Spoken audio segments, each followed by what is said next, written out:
Bonjour, bon matin. C'est un moment important pour moi aussi. C'est vrai que c'est une recherche qui m'a suivie, a été importante dans ma vie pendant plusieurs années, à partir de 2009 jusqu'à aujourd'hui. Alors, c'est un plaisir d'avoir la chance, l'opportunité de vous transmettre les grandes lignes de cette recherche. 45 minutes, c'est peu pour pouvoir vous donner vraiment l'essence même de cette trajectoire qu'on a prise en recherche, mais quand même en dresser les grandes lignes. Et je suis contente qu'il y ait une période d'échange par la suite où on pourra vraiment engager un dialogue sur les retombées de cette recherche. Je prends vraiment à peine 30 secondes pour faire des petits remerciements parce que je suis toute seule au micro, mais bien sûr, c'est un projet d'équipe. Je veux remercier, bien sûr, le Fonds Société Culture, le ministère aussi, Santé, Services sociaux. Également, un grand remerciement aux co-chercheurs qui m'ont épaulé dans cette recherche, qui ne sont pas présentes aujourd'hui, mais qui l'ont été tout au long de la démarche. Donc, Martine Hébert de l'UQAM ainsi que Jacinthe Dion de l'Université du Québec à Chicoutimi. Merci aussi au comité de suivi qui a été qui nous a nourri beaucoup sur la question des centres désignés, certains éléments qui peut-être pour nous, chercheurs, étaient moins faciles à appréhender. Et bien sûr, merci aux professionnels, aux personnes ressources et aux répondants régionaux qui ont participé aux différentes étapes de cette recherche. Alors, je vais passer rapidement sur le contexte. Je pense que Julien a fait déjà un très bon préambule, mais quand même, nous, on débutait donc cette recherche en ayant une expertise en agression sexuelle, en ayant travaillé aussi avec certains des centres désignés, mais pas nécessairement avec la structure des centres désignés au niveau provincial. Et on était intéressés à déposer un projet donc dans cet appel d'offres parce qu'on voyait là une opportunité de pouvoir avoir vraiment une meilleure vision de façon très macro de ce qui était offert pour les victimes d'agressions sexuelles à travers différents stades de leur vie, donc autant les enfants, les adolescents, les hommes et les femmes. Alors, pour nous aussi, comme chercheurs, c'était vraiment une très belle opportunité. On a énormément appris d'être donc impliqués dans cette démarche. Donc, vous le voyez, comme ça a été mentionné, bien sûr, c'était d'évaluer l'implantation des services et non pas la qualité. Je pense que c'est important de pouvoir le rappeler. Les balises de cette recherche, on n'était pas du tout déjà là, en processus d'évaluer la qualité, mais le degré d'implantation à travers la province. Donc, dans un contexte où il y a énormément de centres qui sont impliqués dans l'offre de services pour les victimes d'agressions sexuelles. Donc, simplement important parce que vous allez voir que les résultats et les retombées aussi vont être orientés par le fait qu'on cherchait à documenter ce niveau d'implantation et non la qualité des services.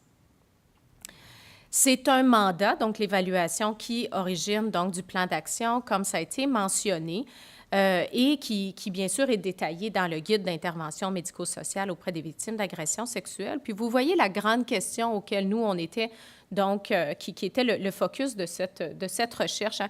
Jusqu'à quel point, donc, qu'est-ce qu'on peut dire de la capacité des centres désignés à mettre en place les services prévus dans le cadre de l'intervention médico-légale, médico-sociale en soutien aux victimes d'agressions sexuelles. Donc, c'est la grande question qui nous a guidés à travers les différentes années.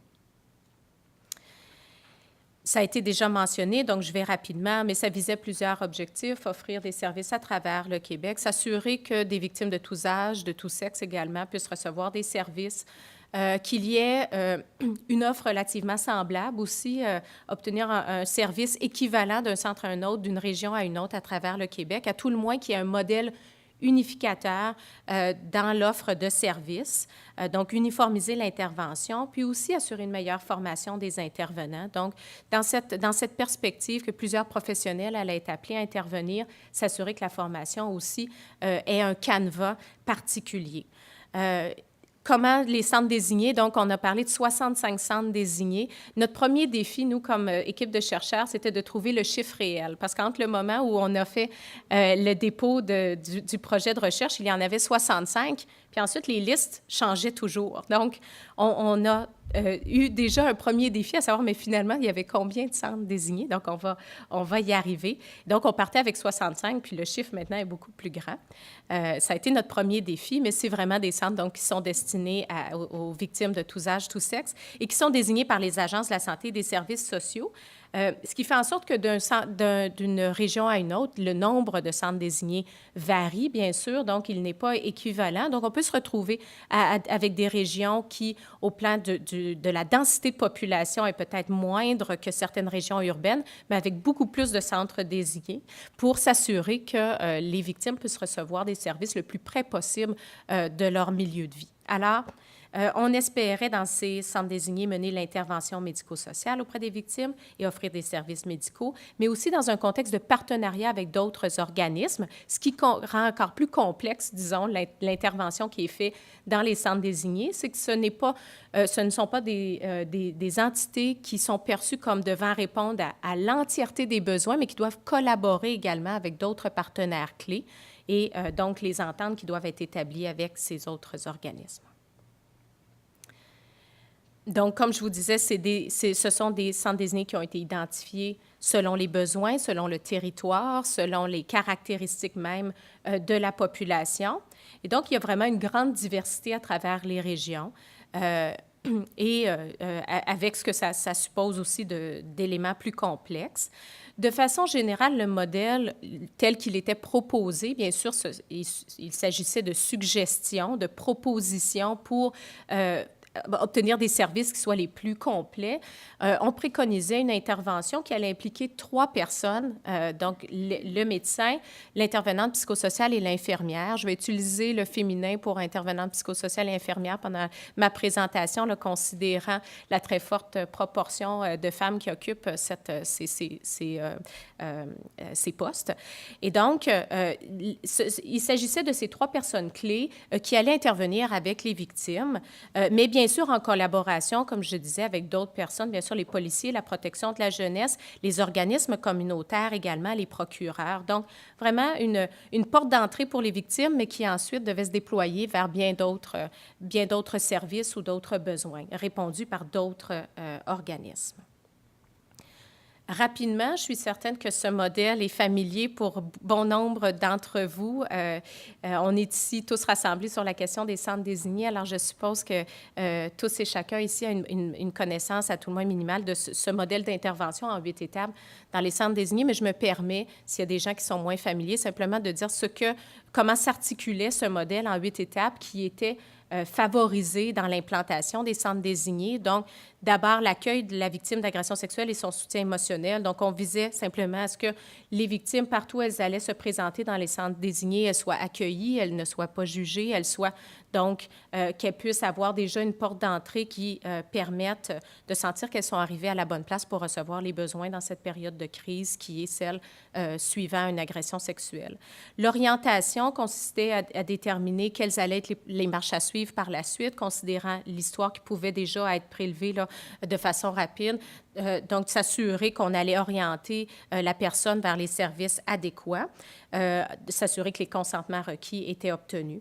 L'histoire médico-sociale, donc une entrevue qui était menée avec la victime pour recueillir le maximum d'informations, considérant donc l'expérience qui avait été vécue.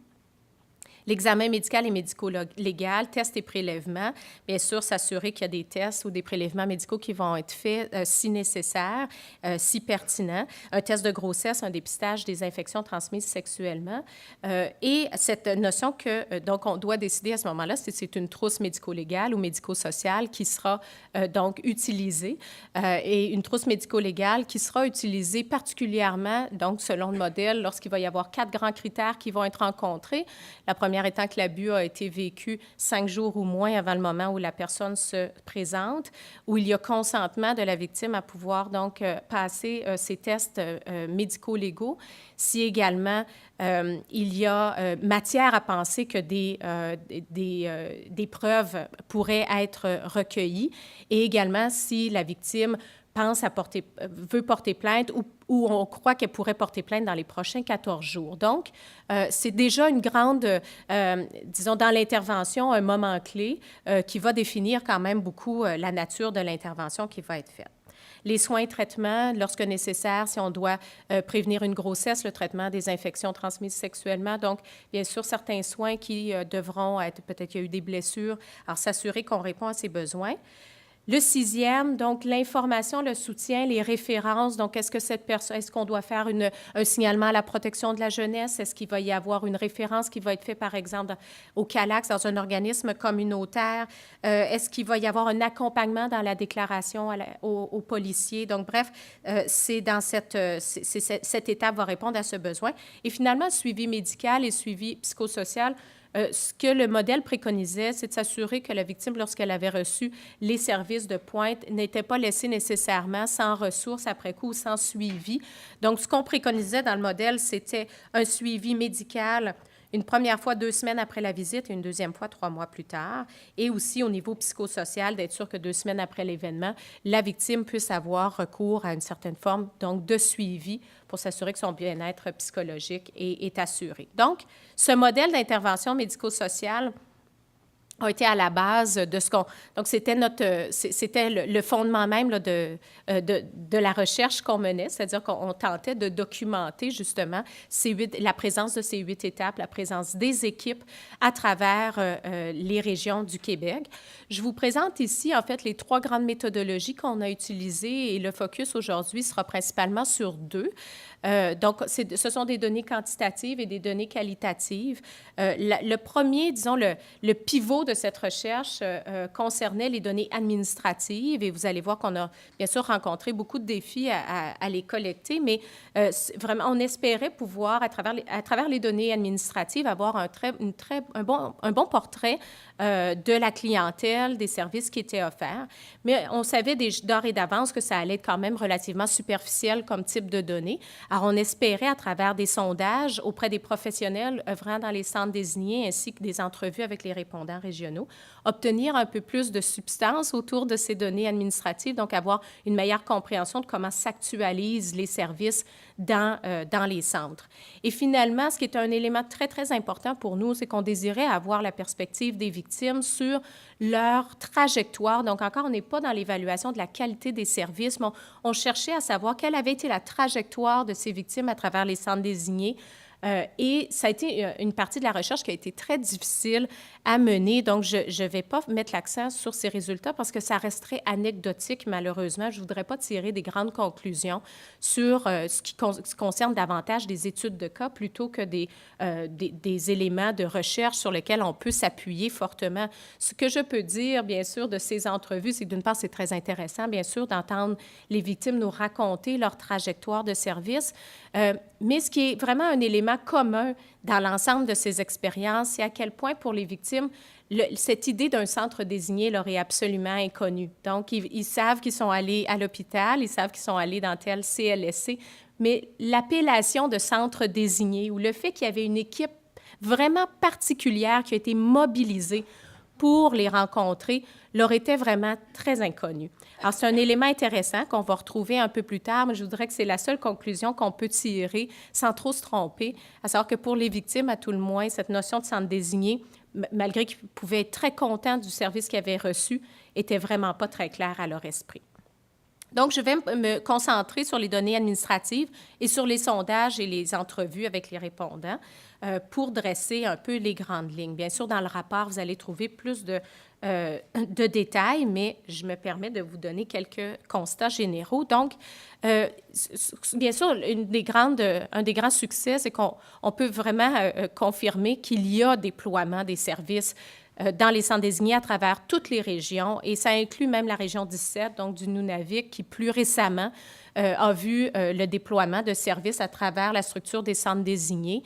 Il n'y a que la région 18 ou Terre-Crie qui n'a pas d'établissement identifié comme centre désigné, ce qui ne veut pas dire qu'il n'y a pas de service pour les victimes d'agressions sexuelles, bien sûr, mais ils ne sont pas structurés autour de cette notion des centres désignés. Et donc, de 65, on est arrivé à 77.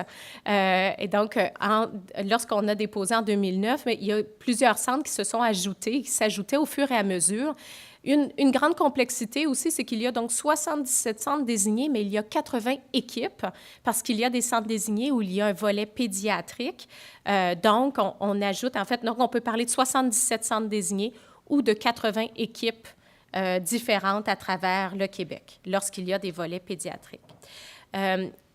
vraiment, on a observé à travers, je pense que c'est très, très important de le mentionner, là, d'ores et d'avance, que très rarement, on a pu documenter à travers l'ensemble de la recherche des lacunes dans l'offre de services, c'est-à-dire que presque tous les centres, ils ne sont pas juste là sur papier, ils sont là réellement. Il y a des équipes qui sont réellement en place pour offrir les services aux victimes d'agressions sexuelles. On a documenté quelques moments, disons, là, où les équipes n'étaient pas en mesure de pouvoir répondre.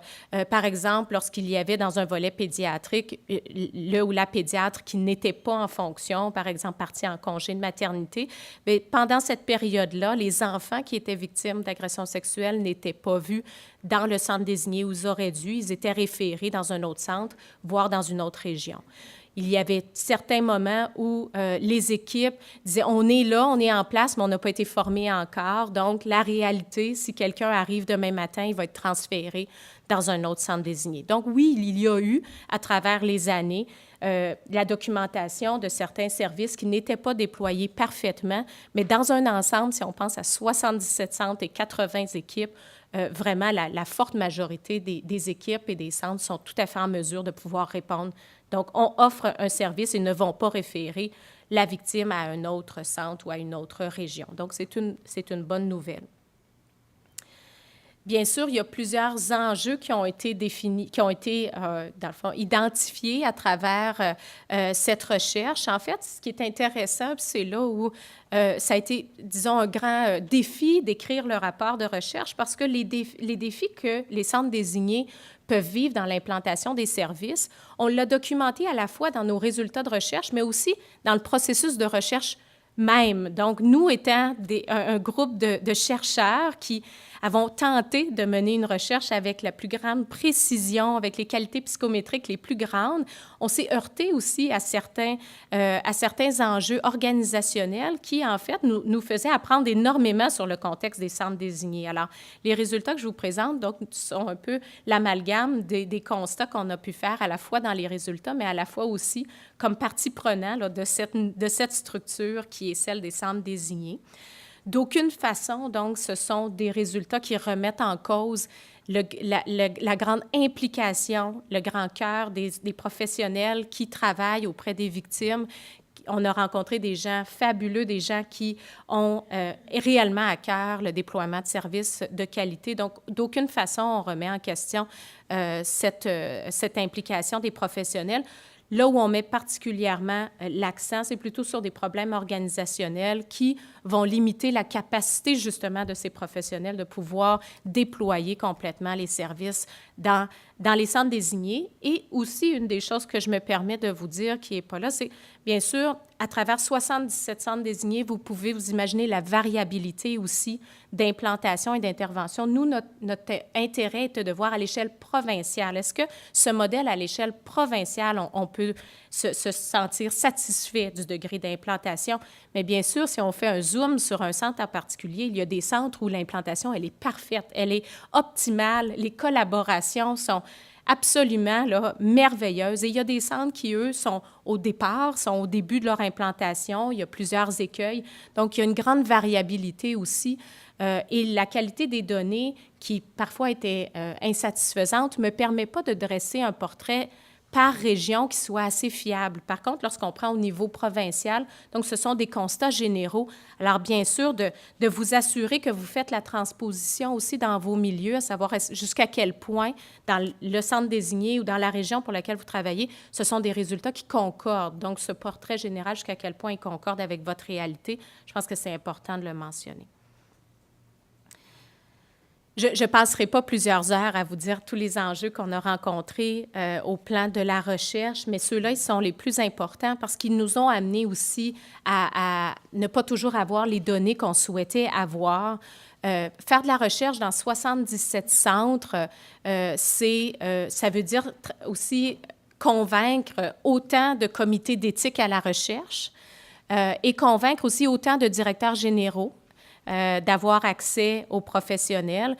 Quand on a commencé cette recherche et qu'on espérait vraiment faire un portrait provincial, on n'avait pas mesuré à quel point la structure d'approbation de la recherche allait être difficile.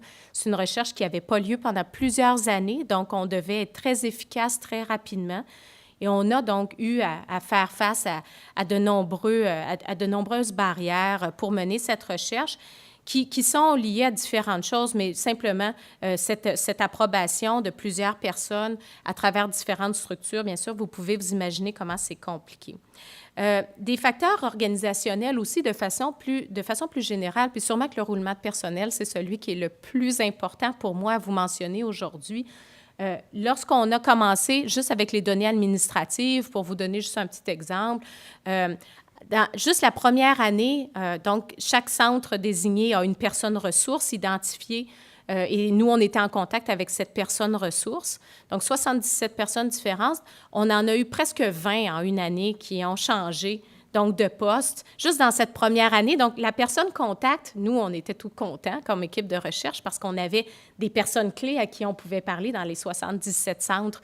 Donc, un roulement très important déjà de cette personne clé avec quelqu'un de nouveau qui arrive sur le dossier, puis avec qui on doit recommencer un peu à zéro, là, la relation qui a été établie, la confiance et aussi juste le dossier même. Là, et pendant cette même période, chez les répondants régionaux, donc qui représentent chacune des régions, on a eu 6 personnes aussi qui ont changé pendant cette même année. Et un poste qui est resté vacant quand même pendant plusieurs mois aussi. Donc les personnes avec qui on pouvait collaborer, donc ça a beaucoup changé, ce qui amène bien sûr une grande difficulté. Alors, je vous parle des données administratives d'abord.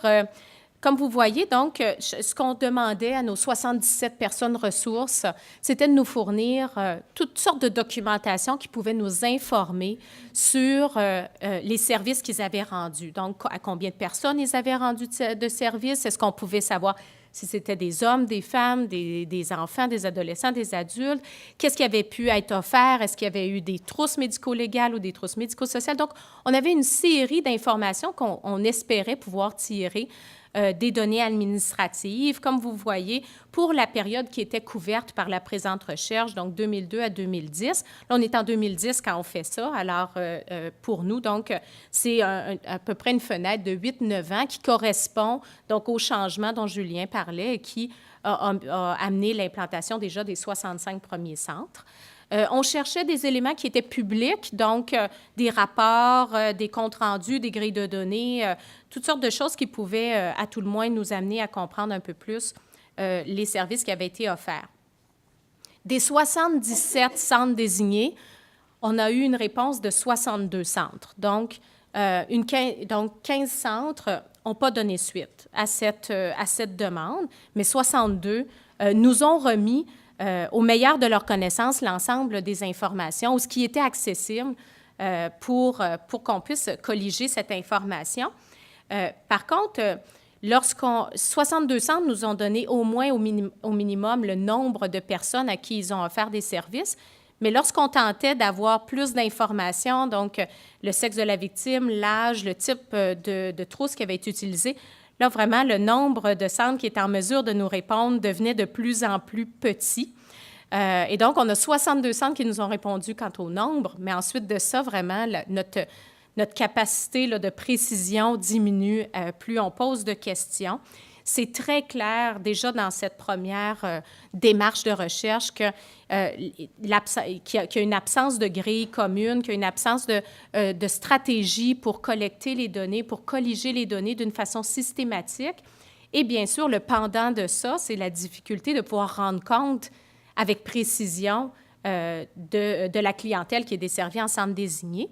On a réussi malgré tout quand même avec cette démarche, donc en sachant que c'est 62 centres et que les données étaient parfois incomplètes, à pouvoir quand même dire que dans cette période, dans ces 62 centres, il y a un minimum à tout le moins de 11 000 personnes qui ont reçu donc les services dans les centres désignés à la suite d'une agression de nature sexuelle. Par contre, mon petit graphique que vous avez ici, c'est pour rendre compte de la complexité d'un tel chiffre. Ça semble très gros comme ça, 11 000. Mais la réalité, c'est qu'il y a 50 % des centres désignés qui nous ont répondu qui, pendant cette fenêtre de temps, entre 8 et 9 ans, n'ont offert des services qu'à 30 personnes ou moins. Donc, plus de la moitié des centres désignés à travers le Québec, sur une période quand même qui est presque une décennie, a offert des services seulement à 30 personnes ou moins. Ensuite, on a quand même donc le quart donc vous voyez, on les a divisés non pas en moyenne, mais avec la médiane. Donc, il y a le quart des centres désignés qui ont offert des services entre 32 et 183 personnes, encore là, sur presque une décennie. Et on a les mégacentres qui, eux, ont offert des services à 190 personnes et plus, parfois avec des moyennes là, qui sont encore plus grandes. C'est eux qui tirent le 11 000, là, disons, de façon très, très forte. Alors, c'est ça la réalité aussi des centres désignés. C'est une majorité de centres qui offrent de façon assez rare, si on pense à 30 personnes ou moins sur 10 ans, donc peut-être 3 victimes par année dans un centre avec des professionnels qui peuvent changer. Donc, chaque professionnel peut n'avoir vu qu'une seule victime à travers sa carrière, là, même si la carrière a été là pendant plusieurs années. Donc, c'est ça la réalité aussi des centres désignés. Lorsqu'on demande donc encore, tout en prenant en considération que ce sont des données qui parfois ne sont pas complètes pour les 62 centres, mais lorsqu'on le sait, donc les victimes de sexe féminin représentent 91,5 % de la clientèle. C'est un chiffre qui, disons, est assez cohérent avec ce qu'on peut penser aussi avec d'autres données similaires sur les victimes d'abus sexuels et surtout les victimes qui vont chercher de l'aide. Les victimes mineures représentent, comme vous voyez, un grand nombre dans cet échantillon, mais bien sûr, les deux centres désignés pédiatriques de Montréal ont collaboré, font partie des 62 et des 42 ici qui ont offert de l'information quant à l'âge. Alors, bien, ce chiffre-là pourrait très bien ne pas être représentatif si on avait obtenu le résultat des 77 centres et surtout peut ne pas du tout correspondre à la réalité de plusieurs centres qui vont offrir de façon beaucoup plus fréquente des services aux victimes adultes. Donc, c'est un biais de notre échantillon. Ce qui est vraiment pas systématiquement colligé, c'est quel type de trousse a été utilisé. On a tenté d'utiliser les données de la Régie de l'assurance maladie du Québec pour pouvoir faire un comparatif, et vous le trouverez dans le rapport final, pour tenter de voir si ces données pouvaient se comparer. Puis bien sûr, on n'arrive pas à les amalgamer d'une façon qui soit intéressante. Et mon argument, disons, c'est les données de la RAMQ sont très intéressantes parce qu'ils donnent très précisément le nombre de trousses médico-légales qui a été effectuées, donc les actes médicaux qui ont été prodigués sur la victime, mais on s'en tient là. Alors, la nécessité d'avoir une collecte de données qui va nous offrir un plus grand portrait des victimes est vraiment nécessaire et les données de la RAMQ ne sont pas suffisantes. Mais par contre, les nôtres sont incomplets. Alors, on a comme des pour et des contre dans chacune des bases de données. Donc, bien sûr, on était d'une certaine façon déçus de ne pas avoir des données administratives qui nous permettent d'avoir tout de suite un portrait plus exact, plus pointu. Mais on avait quand même le sentiment d'avoir pu faire dresser un premier portrait et surtout réaliser l'importance d'avoir une grille systématique. On va y revenir quand on va parler des recommandations. Notre intérêt maintenant était de se tourner vers les professionnels dans un premier temps pour savoir, dans le fond, avoir un peu plus de détails sur l'implantation des services dans chacun des centres désignés. Donc, cette phase-ci, elle s'est déroulée en 2 étapes. Alors, je vous parle des sondages en premier avec les professionnels. Je vous parle ensuite des entrevues avec les répondants régionaux. Ils sont liés, les deux, mais ils sont vraiment très distincts. Donc, dans la première partie, on tentait à l'échelle nationale, donc dans les 77 centres désignés, d'avoir accès aux professionnels qui travaillent directement avec les victimes. Il s'agissait d'une évaluation de la qualité des services. On aurait beaucoup aimé en faire vraiment une composante de recherche. Par contre, il était impossible. Je veux dire, vraiment, là, c'est c'est un mur, de pouvoir parler aux professionnels et d'inclure des questions qui sont plus subjectives, c'est-à-dire jusqu'à quel point ils ont le sentiment, juste cette formulation-là, là, juste jusqu'à quel point ils ont le sentiment d'être bien formés pour pouvoir faire leur travail, jusqu'à quel point ils sentent qu'ils ont le soutien nécessaire dans leur centre pour le faire. Ce sont des questions qui concernent la recherche. Donc, chaque professionnel devient un participant à la recherche et obtenir l'approbation des 77 centres pour poser des questions de cette nature subjective était vraiment impossible. C'est dommage. Il a fallu se limiter à des questions donc, qui sont beaucoup plus objectives, mais qui nous ont amené quand même un autre niveau de résultats sur lequel on a pu aussi, sur lequel on a pu bonifier ensuite nos entrevues avec les répondants. Les personnes qui étaient interpellées pour donner l'approbation de cette recherche étaient les directeurs généraux des 77 centres désignés. Donc, même s'il s'agissait d'une évaluation de la qualité des services, même s'il ne s'agissait pas d'une recherche, il y avait ce besoin que les directeurs généraux approuvent la recherche, approuvent cette étape.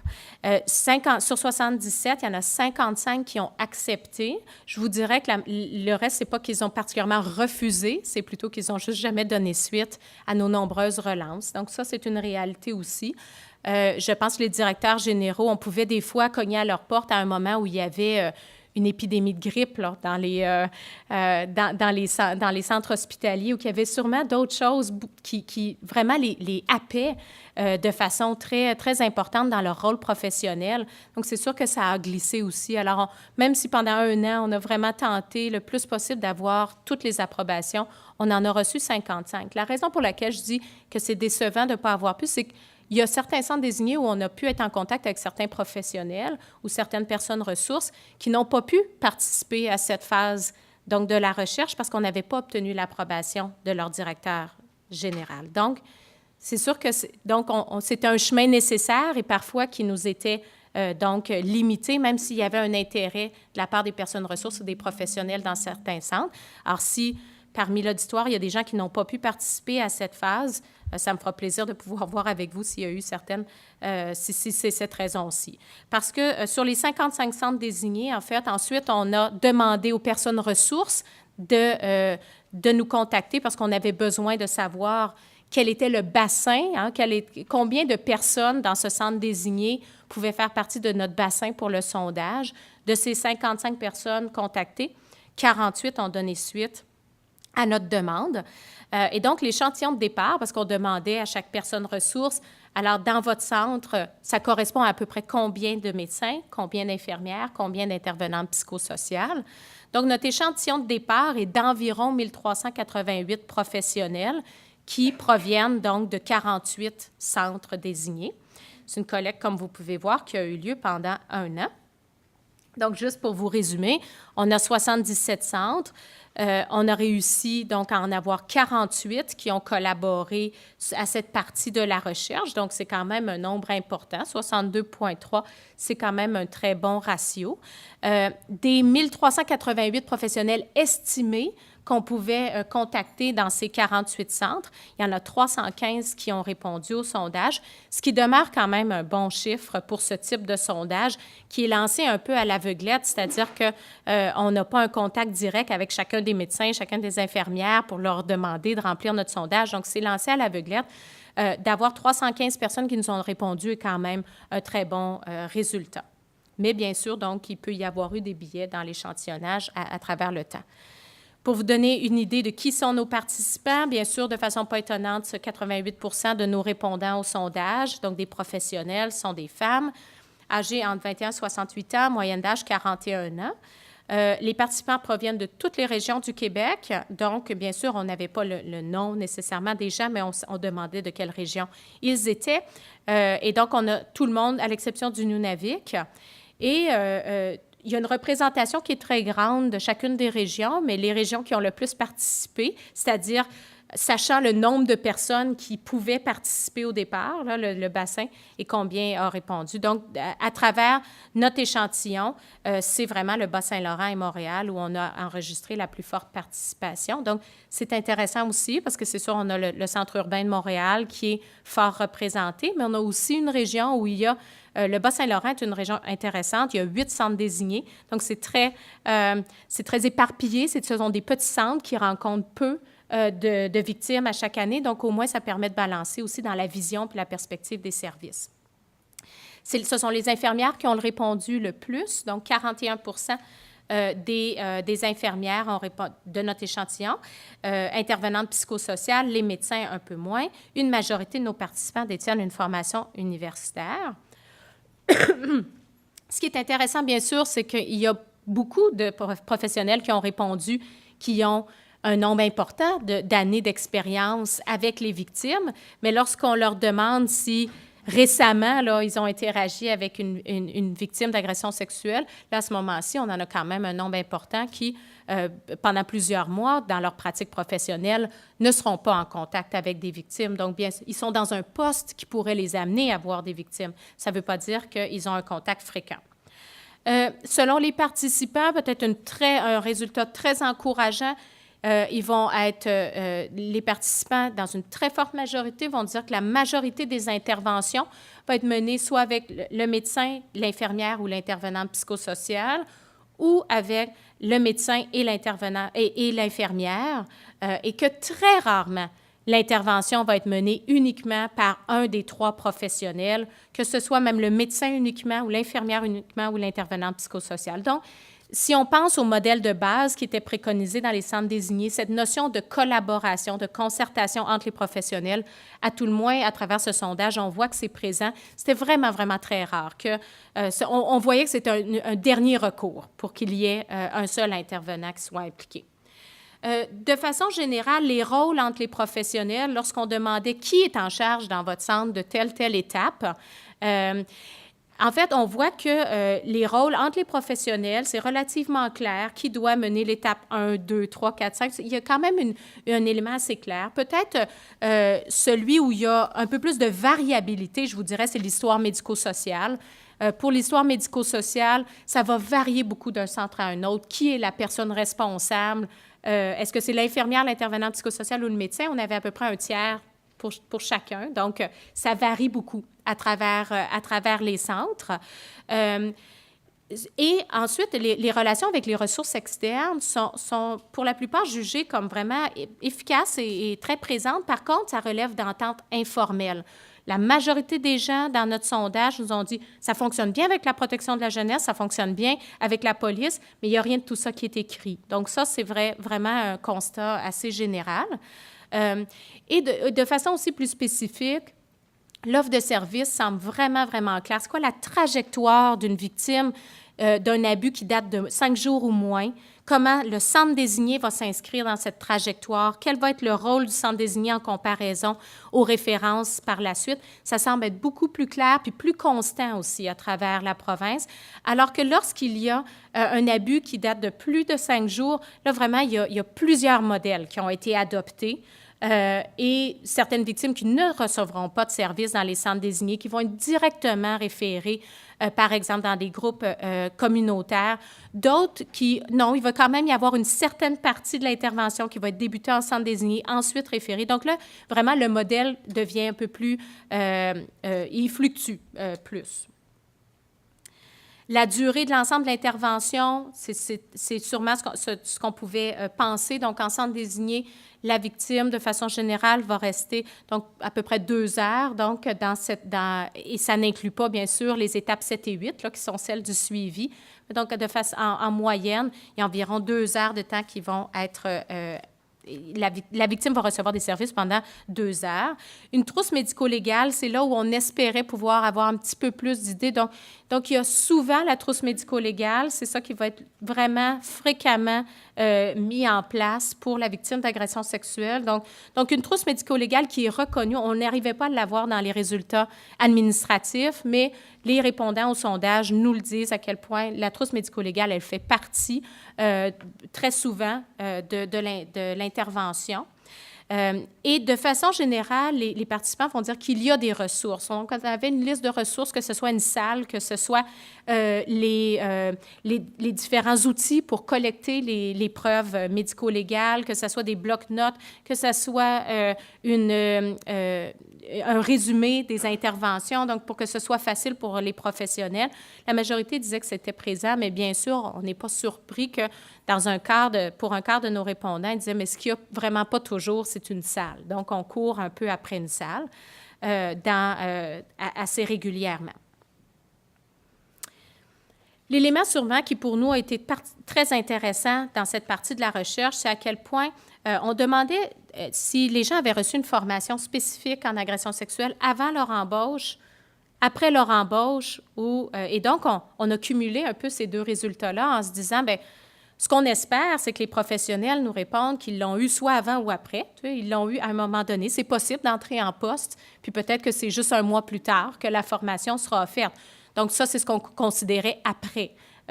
Donc, on s'attendait à pouvoir cumuler les avant et après et avoir une majorité de personnes qui allaient répondre oui. Ce que vous voyez ici, c'est qu'il demeure chez nos 315 personnes sondées. Donc, une personne sur 5 répond « Je n'ai eu ni formation avant ni après ».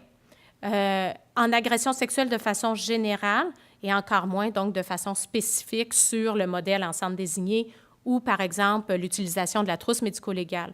Lorsqu'on regarde à travers les professions, ce sont les médecins qui vont être les plus susceptibles de dire qu'ils n'ont pas reçu de formation spécifique en agression sexuelle, avec 40 des médecins qui rapportent ne pas en avoir eu ni avant ni après.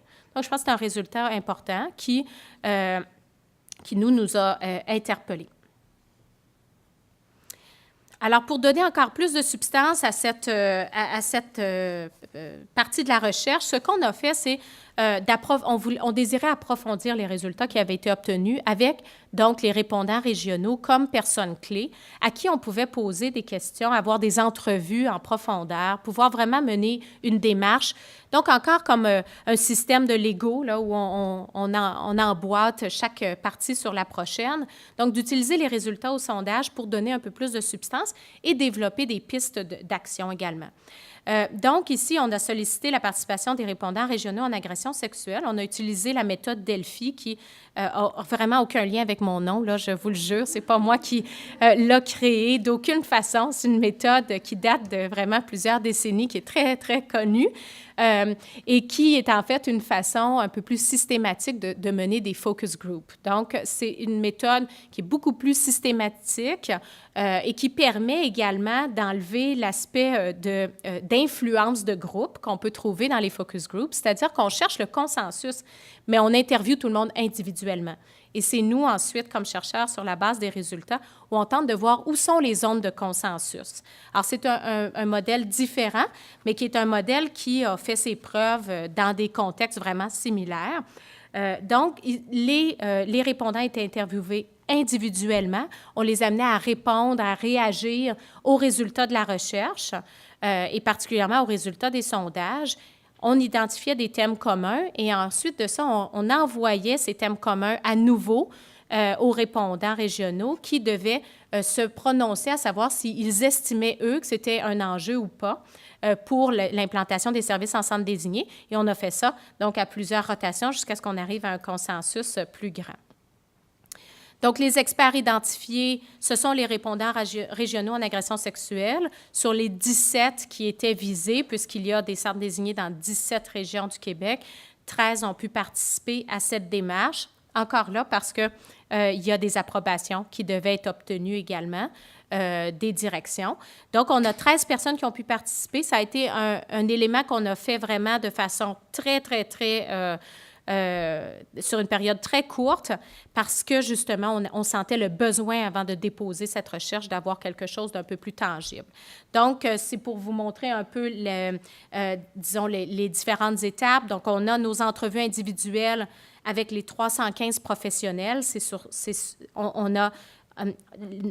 Les résultats auprès des 315 professionnels ont été utilisés pour mener donc des entrevues avec les répondants régionaux pour les faire réagir aux résultats des sondages. on a 90 enjeux qui ont été identifiés dans un premier temps. Donc, on ne cherchait pas à quantifier est-ce qu'il y a une personne qui l'a dit ou s'il y en a 13, parce que, en fait, cette idée de la méthode Delphi, c'est peut-être, en fait, que certaines personnes le disent, l'autre ne le dit pas parce qu'elle n'y a pas pensé à ce moment-là nécessairement. Donc, l'idée, c'est de ne pas quantifier au départ, mais simplement les mettre là, les soumettre à l'attention de nos participants. De ces 90 enjeux, il y en a 33 qui ont été identifiés avec un accord de 75 %. Donc, il y a 75 % de nos répondants qui disaient, bien ça, ces 33 énoncés-là, ils sont problématiques pour une bonne implantation des services. Et donc, dans un autre cycle, on a forcé encore un peu plus la prise de décision pour s'assurer, parce que 33, c'était déjà encore beaucoup trop. Et on se retrouve avec 14 enjeux qui obtiennent un accord de 75 %. Les tout premiers, les 5 premiers que je vous présente, eux, ce sont les 5 premiers, ce sont ceux pour lesquels on a obtenu un accord de 90 % et plus. Donc, vous les avez ici, les 14. Donc, dans les centres urbains, il y a peu de communication entre les CD et les autres organismes offrant des services aux victimes d'agressions sexuelles. Dans les milieux ruraux, il y a des difficultés liées au recrutement de personnel et son pendant étant, donc, dans les milieux ruraux, il y a des difficultés liées à la rétention de personnel. La population générale ne connaît pas l'existence des centres désignés. Il n'y a pas de grille à compléter systématiquement pour compiler les informations des 8 étapes. Donc, on a ces énoncés qui étaient vraiment approuvés par une majorité de nos répondants. Et ensuite, donc, les autres, ils ont à tout le moins quand même 75 %. Les services des centres désignés ne sont pas publicisés. Les services dans les CD ne sont pas associés à des budgets récurrents au M3S et dans les établissements. Le manque de collecte systématique de données au sujet des victimes d'agressions sexuelles nuit à la reconnaissance des services offerts dans les CD. Les formations de mise à niveau ne sont pas offertes assez régulièrement. Le roulement de personnel rend difficile la formation de tous les professionnels au moment de l'embauche. Et finalement, le rôle de chacun des professionnels qui interviennent auprès des victimes d'agressions sexuelles n'est pas valorisé et reconnu. Des médecins qui travaillent dans les centres désignés n'ont pas reçu de formation spécifique sur la trousse médico-légale. Il y avait également un énoncé qui disait que les médecins n'ont pas reçu de formation générale sur l'agression sexuelle. Ce n'est pas celui-là qui a été retenu. Celui qui a été retenu par nos participants, là où était plus leur préoccupation, c'était qu'il n'y avait pas eu de formation spécifique sur l'utilisation de la trousse médico-légale. Donc, juste pour vous faire une petite parenthèse, il n'y a pas de suivi ou de rétroaction auprès des professionnels du centre désigné suite à leur intervention auprès d'une victime d'agression sexuelle et il n'existe pas de réseau des centres désignés. Donc, on se retrouvait avec 14 énoncés qui étaient, disons, endossés par une majorité de nos répondants. Et donc, sur la base de l'ensemble de ces résultats, on a développé 6 grandes recommandations qui sont, disons, très vastes et détaillées un peu plus, plus détaillées dans le rapport, bien sûr. La première, donc notre première recommandation, c'est la mise en place à l'échelle provinciale d'une fiche uniforme de collecte de données. Il y a clairement, donc, un manque systématique de données colligées dans les centres désignés, ce qui est un frein très important dans la reconnaissance des services qui sont offerts, puisqu'on ne peut pas quantifier très bien le nombre de personnes qui reçoivent des services. Nécessairement, on se retrouve déjà, c'est la base de l'information nécessaire pour faire valoir l'importance des services qui sont offerts. Ça nous permettrait d'avoir un portrait beaucoup plus précis, non pas juste sur le nombre, mais aussi sur l'âge de la victime, aussi sur le sexe de la victime, pour pouvoir vraiment rendre compte de l'ensemble des services qui sont faits. Nous, ce qu'on a fait dans cette démarche de recherche, on a, sur la base d'une grille qui avait été développée d'ailleurs en Montérégie par Caroline de Brouwer, qui est ici aujourd'hui. Donc, il y a une grille qui avait été développée déjà il y a plusieurs années. Alors, on s'est dit, mais on ne va pas reconstruire quelque chose qui avait déjà fait ses preuves. On est parti de la grille de Caroline pour développer une grille qui allait encore plus rendre compte de certains items que nous, on pouvait voir qu'il n'y avait pas en recherche pu être documentés. On l'a travaillé avec le comité de suivi et cette grille qu'on a donc remaniée, mais qui est vraiment très, très proche de celle qui avait été développée en Montérégie, a été ensuite testée dans 2 centres principaux à Montréal, donc le Centre pour les victimes d'agressions sexuelles de Montréal ainsi que le Centre hospitalier Sainte-Justine, pour pouvoir voir jusqu'à quel point, donc c'est une grille qui a une faisabilité aussi d'implantation.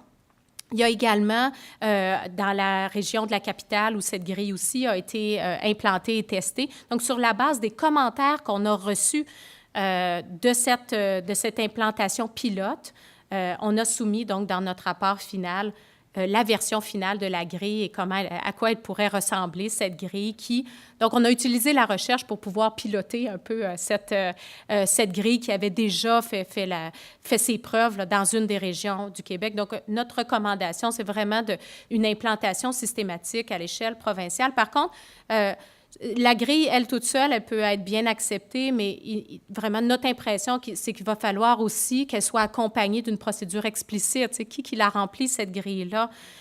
Des données manquantes, là, on peut s'imaginer à quel point il va y en avoir beaucoup s'il n'y a pas une procédure explicite dans chacun des centres désignés, dans chacune des équipes, à savoir qui est la personne responsable. On a aussi l'impression que c'est une fiche qui aurait avantage à être informatisée, qui soit logée sur l'intranet, pour permettre vraiment que ça soit bien efficace. Mais on voit donc dans un futur peut-être pas si éloigné, la possibilité à chaque année de pouvoir dresser un portrait vraiment exact du nombre de victimes qui ont reçu des services dans les centres désignés, de pouvoir faire des comparaisons à travers les années, de pouvoir faire des comparaisons à travers les régions d'une façon qui soit vraiment très précise. Alors, c'est notre première recommandation parce que ça nous apparaît être celle qui est vraiment vitale pour assurer que les services aient leur pleine reconnaissance. Le deuxième, c'est le développement de protocoles et d'ententes. Vraiment, cette recommandation, elle est pas du tout émise sur la base qu'il y a des problèmes dans les collaborations. Elle est plutôt émise sur la base qu'il y a tellement de roulement de personnel dans les centres désignés que les ententes informelles ont le risque, surtout dans les petits centres désignés où il y a moins de victimes à chaque année qui reçoivent des services. Donc, il y a une perte d'expertise, une perte de connaissances qui soit inhérente dans les milieux. Alors, il nous apparaît que d'avoir des protocoles qui sont plus systématiques pourrait être une option importante pour s'assurer justement qu'il n'y ait pas de perte d'expertise. On a l'impression que c'est des protocoles qui devraient être écrits clairs et endossés par la direction générale de chacun des établissements. Les DG aussi changent.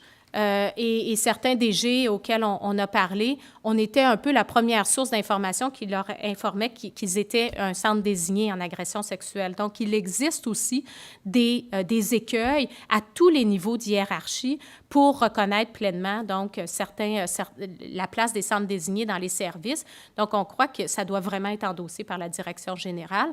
Des rôles et responsabilités de chacun des professionnels dans les services offerts selon le modèle en 8 étapes. Comme on a expliqué, il y a vraiment des modèles différents. Ce n'est pas toujours les mêmes professionnels qui sont impliqués dans les 8 étapes, mais chaque centre désigné, il y en a plusieurs qui ont trouvé leur modèle qui fonctionne bien selon les ressources qui sont en place.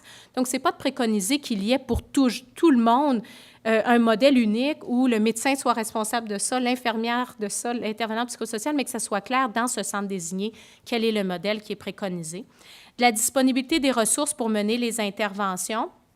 Donc, ça, c'est important aussi, sachant que c'est des moments de crise, c'est des moments difficiles, donc d'être à la recherche d'une salle pour pouvoir mener les interventions avec la victime, ce n'est pas optimal, ni pour les professionnels, ni pour la victime qui reçoit le service. Des ressources externes et internes pour les références dans chacune des régions. On a vu la ressource qui a été développée à Montréal, qui est disponible via l'Internet, qui est vraiment très exhaustive, qui permet d'avoir un grand portrait des ressources à la fois externes et internes.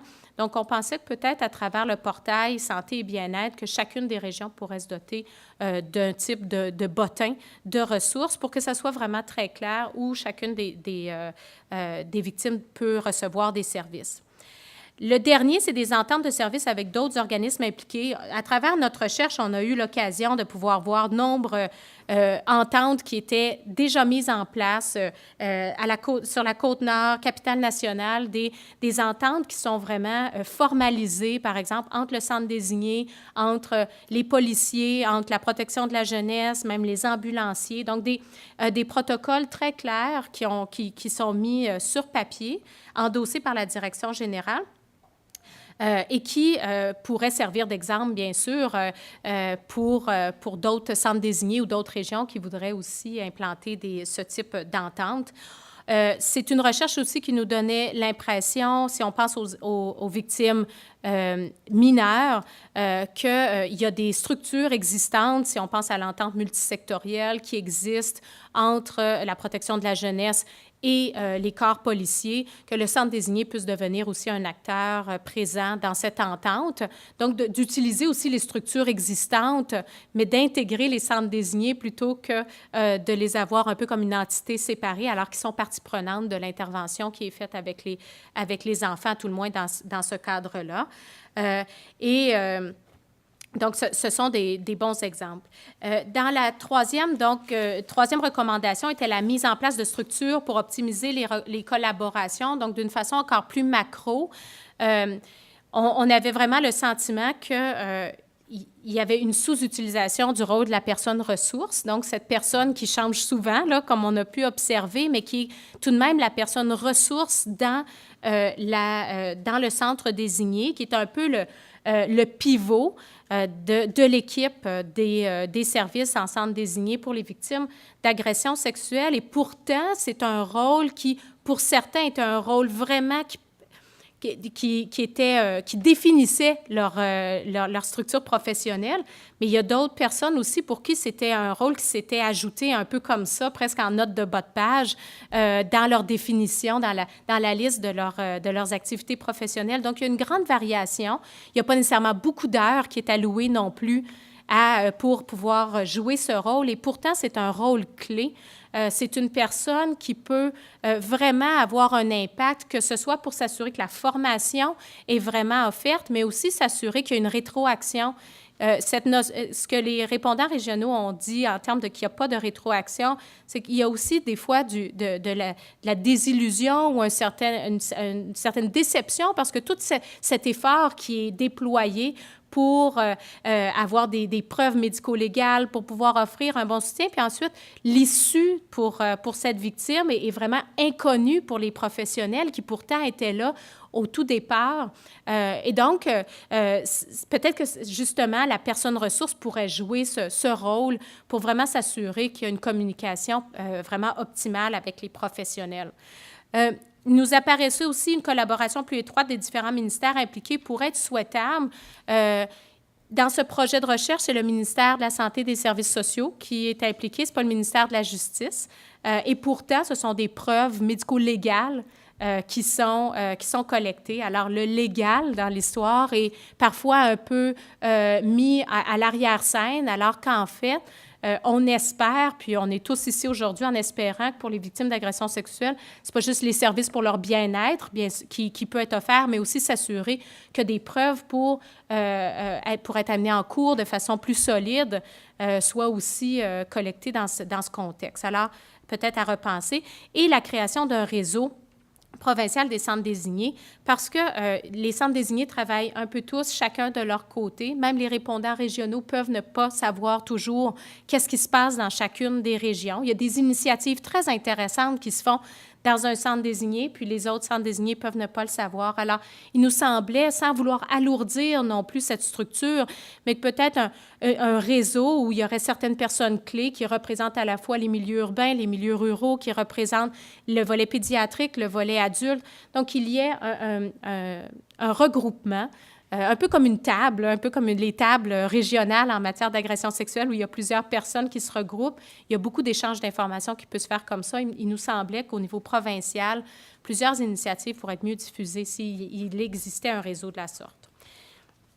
Finalement, la formation, bien sûr, qui nous a interpellés, peut-être que justement ce réseau des centres désignés pourrait jouer un rôle de révision. On ne se permet pas ici de faire des suggestions spécifiques sur la formation parce que vraiment, on a eu dans les résultats de recherche autant de personnes qui disaient peut-être ça serait bien que les formations, ça soit chacun dans les centres désignés puisse prendre de responsabilité pour sa formation pour que ça soit très, très proche de la clientèle ou de la réalité. D'autres personnes, au contraire, disaient c'est bien quand c'est les experts qui peuvent venir, qui, eux, ont vu plusieurs cas, puis qui donnent une formation, puis c'est de eux qu'on peut vraiment apprendre. Donc, on a entendu un peu tout, puis on n'a pas réussi à voir où était le consensus, où étaient les solutions les plus possibles. Mais ce qu'on préconise, à tout le moins, c'est qu'il y ait vraiment un comité qui puisse se pencher sur des solutions. Parce que de penser qu'il y a autant de personnes dans les centres désignés qui n'ont pas de formation pour agir, c'est préoccupant. Et donc, c'est d'une grande importance. D'une part, peut-être des solutions qui pourraient améliorer l'accès. On est un grand territoire. Plusieurs suggestions nous ont été émises dans les commentaires qui étaient laissés, que ce soit du jumelage entre centres où il y a beaucoup, qui a un roulement plus grand, où il y a une expertise, donc de la télésanté, des formations en ligne, bien sûr, tout ce qui est webinaire était vraiment très préconisé. Alors, qu'est-ce qu'on peut faire pour assurer des formations initiales et des activités de formation continue? Collaborer avec les établissements d'enseignement, c'est sûr que c'est peut-être un vœu pieux, mais en même temps, moi, en recherche, j'ai le droit de rêver un peu. Alors, je crois vraiment qu'il y a une opportunité. Peut-être que je suis professeure d'université, ça m'aide à penser ça, mais je pense qu'il y a quand même une opportunité d'offrir à tout le moins une formation de base essentielle.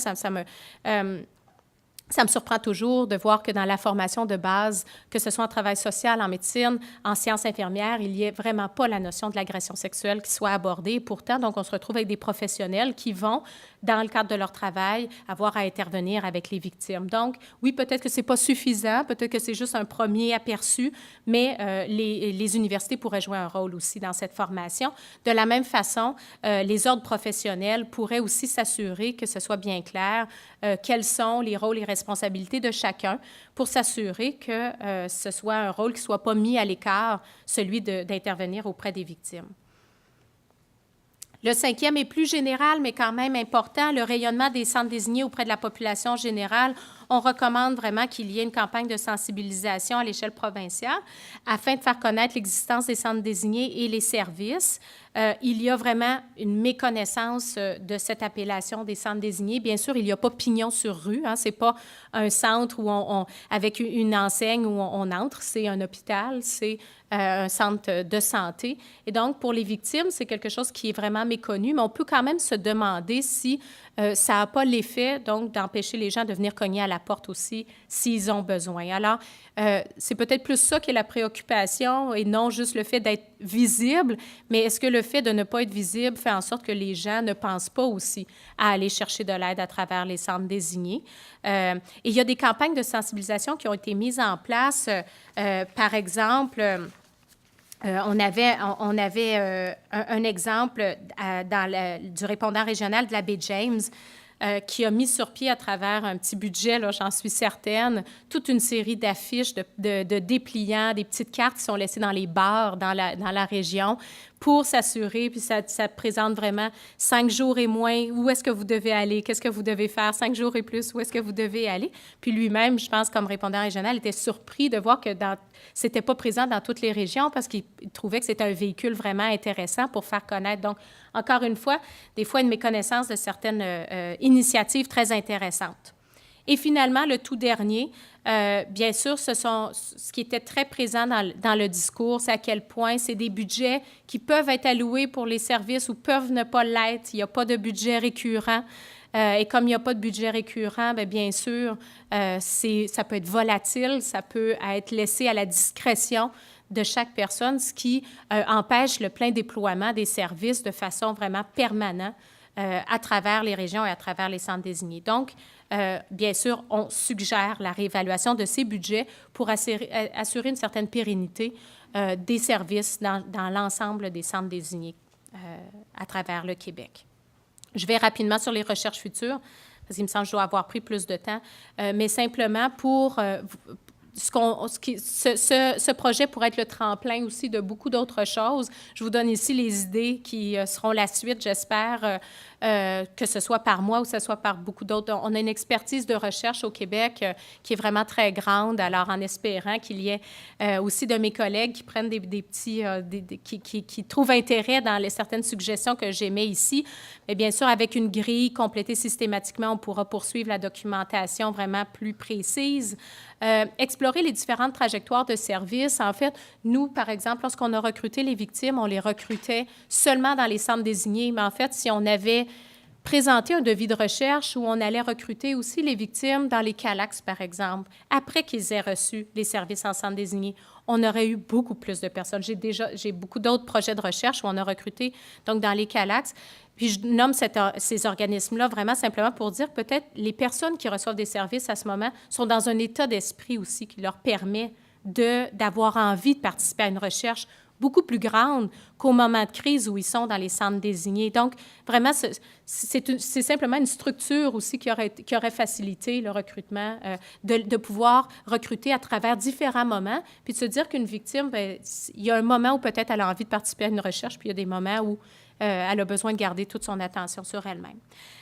Mener une étude évaluative sur la qualité des services. Nous, on n'a pas évalué la qualité des services. Pourtant, il y a des centres désignés dans lesquels les services sont vraiment très bien déployés. Ils sont rendus à pouvoir évaluer la qualité des services parce qu'ils sont bien déployés.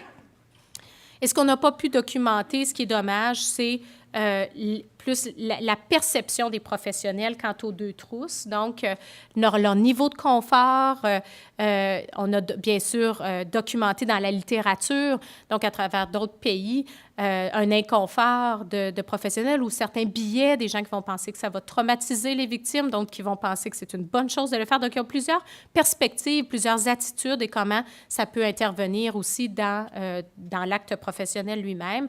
Et le tout dernier, bien, nous, on voulait faire un portrait provincial, mais c'est sûr que ça n'empêche pas que des recherches plus ciblées pour certaines régions seraient vraiment très pertinentes pour que chaque région puisse avoir, par exemple, par des recherches-actions, avec l'implication de chercheurs sur des tables régionales. Jacinthe est impliquée, Jacinthe Dion, co-chercheur, est impliquée sur la table régionale en agression sexuelle au Saguenay. Donc, aussi d'amener les chercheurs à faire partie du dialogue pour que, à la fois, donc, les ponts puissent se créer entre la recherche et la pratique et mener à des portraits qui sont peut-être un peu plus spécifiques dans certaines régions.